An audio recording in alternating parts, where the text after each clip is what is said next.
સુરતમાં બે જગ્યાએ ગરફોડ ચોરીની ઘટના સામે આવી હતી। સુરત સ્થિત મોટા વરાછા હરિઓમનગરના મકાન નંબર 17માં ચોર ત્રાટક્યા હતા અને ગણતરીના સમયમાં ચોરીની ઘટનાને અંજામ આપી પલાયન થઈ ગયા હતા। આ સમગ્ર ઘટના સીસીટીવીમાં કેદ થવા પામી હતી। અન્ય બનાવની વાત કરીએ તો ઘટના સ્થળેથી લગભગ 100 મીટર દૂર પીપળિયા ફળિયામાં પણ તસ્કરોએ હાથ ફેરો કર્યો હતો।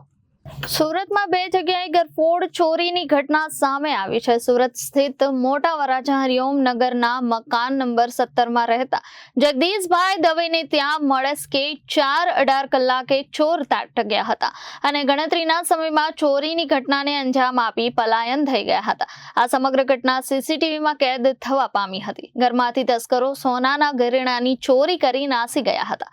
તેમજ અન્ય બનાવમાં ઘટના સ્થળેથી લગભગ 100 મીટર દૂર પીપળિયા ફળિયામાં રહેતા મુકેશભાઈ કાછડિયાને ત્યાં પણ તસ્કરોએ હાથ ફેરો કરી ચાંદીનો જુડો ચોરી કર્યો હોવાનું સામે આવ્યું હતું। Bureau report Janadesh news Surat.